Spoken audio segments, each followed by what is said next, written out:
Faith encounters Warp Prissy Cisco.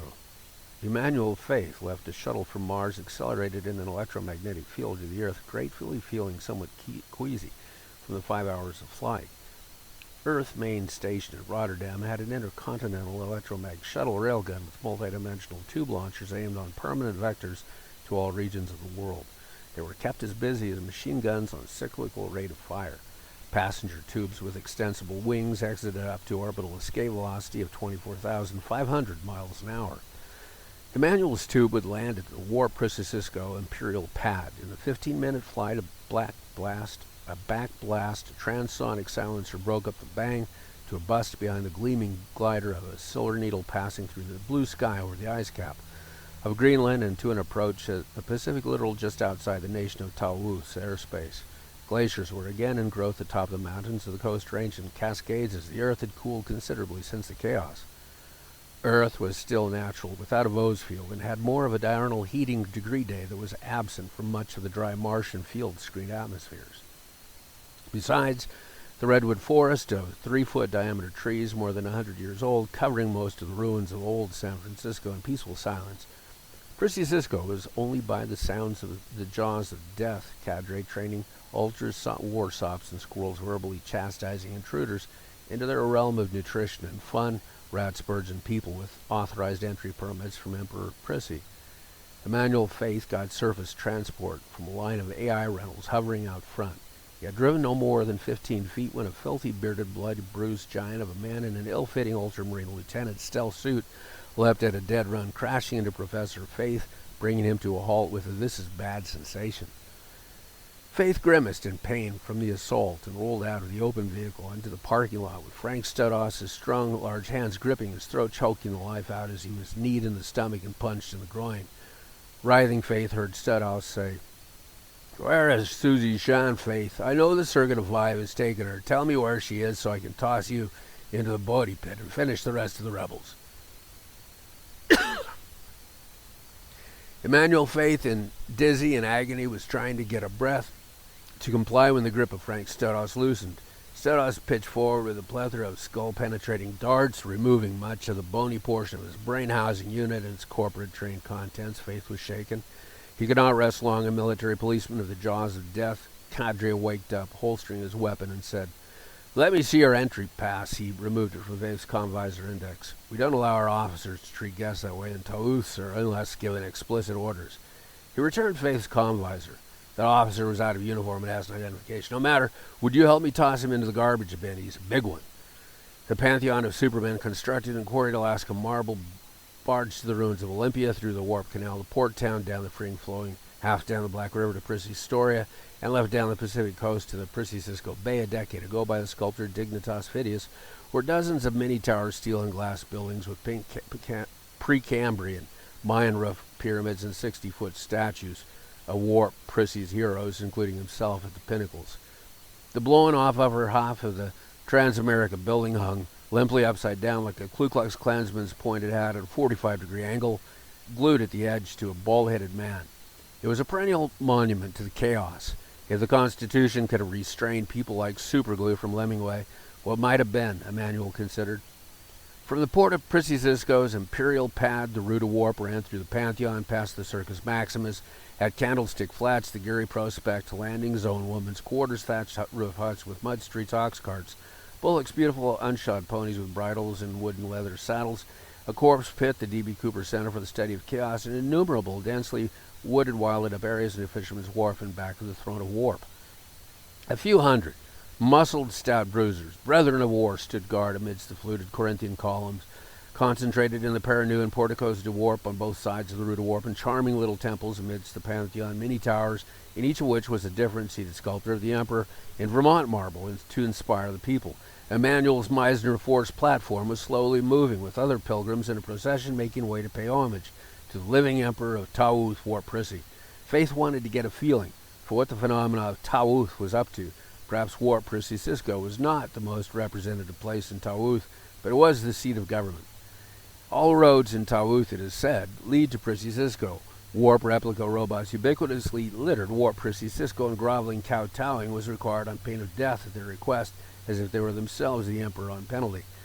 Tardiness in prostration brought 3 years of audio torture in a wind cage with IV tube with sadistic mixed drug food, replete with sick personality, artificial intelligence operating systems, and warp-com intermined with Prissy. They were in the eyes, ears, hands, and repression organs upon which the Emperor could most rely. Each bore Warp's personal identification, authorization to power in the Bia circuit of the material domain.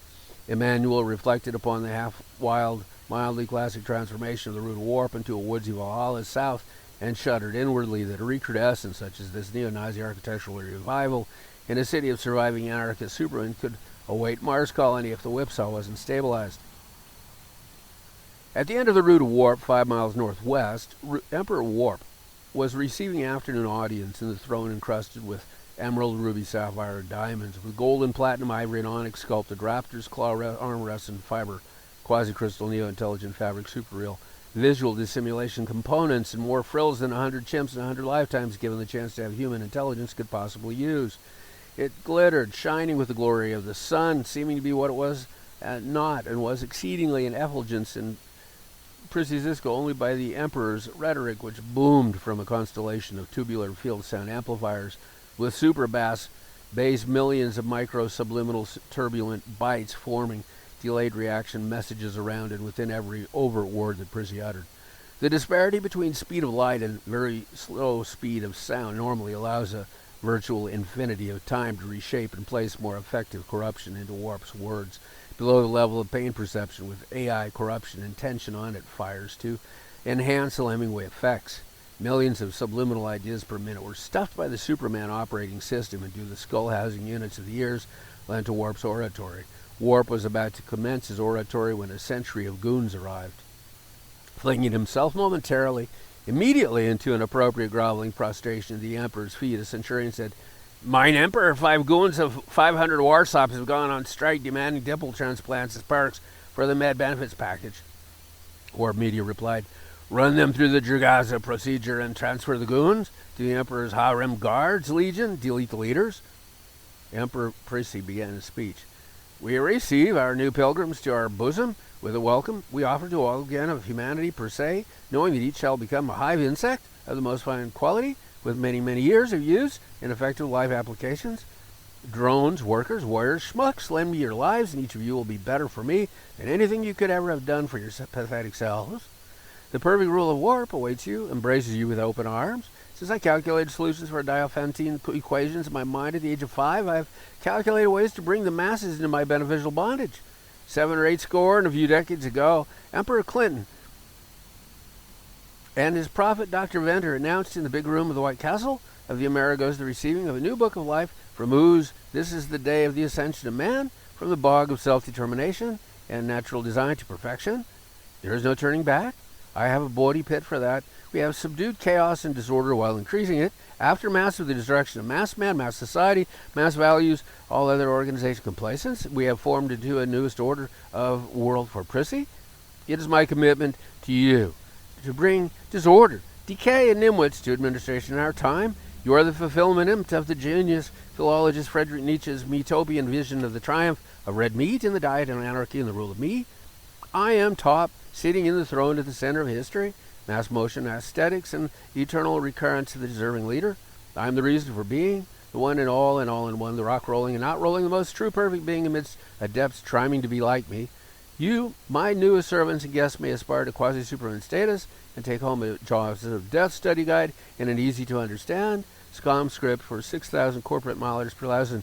You must sign a 3-year contract or become consigned to the ash heap of history.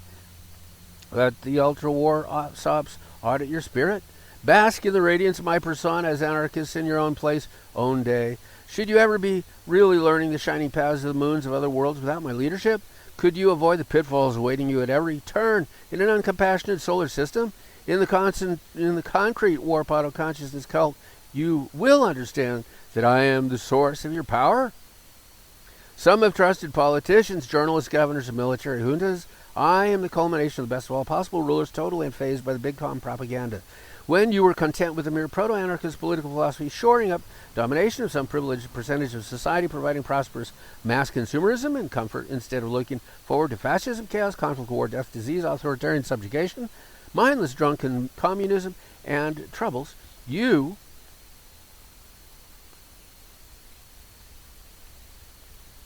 had no hope of an emerging brilliant Superman such as myself dialectically revolving to rescue you from the oppression of the mundane. Now I'm here to save you from yourselves. We have not forgot how you will live a Spartan life here, except for necessary libations for routine, as emergent mass motion possibilities deem, and consumer debt. We have anticipated the decline and fall of the corporate empire on Earth, Mars, and the remainder of the solar system. In fact, we have made definite plan to hasten the process and elevate warp order, sparing the pathetic teeming masses yearning to be enslaved, wallowing in middle-class indolence and moral lethargy, the drowning, dooming, fruitless misery, being pages to role model Superman this very day. Cheer, my brethren. The august, all-wise, all-knowing Emperor Prissy has already seized the assertiveness high ground and is tensing to battle with the doomed corporate interplan forces. I will update you soon. In the meantime, enjoy the pleasures of Prissy Cisco. It takes a village of women for men to be the best they can be. By my breeding at Thatch Hutville is open for your service at no cost until 0400. This was a pre-recorded hologram. Immediate uplink to hyper-compact mobilization of Tawuth message to the circuit of 5 loop, then sought to find transport out of Tawuth, leaving Warp Prissy Cisco through a connection in the village of women. Cloud McSky and Luck Lund Sud, zillionaire corporate proconsuls at European Bear HQ orbiting kilometers over the moon, reviewed the ongoing solar system status monitors themselves, eschewing Alcom management loop profiles. Even at the speed of light, BigCom data was slow in reaching HQ from distal points, sometimes traveling 3 to 6 years to relatively nearby action stations in the galaxy. Extra-dimensional quick mode for mass transfer was faster than communication, yet it was less used because of its effect of destabilizing probabilities in the quantum realm.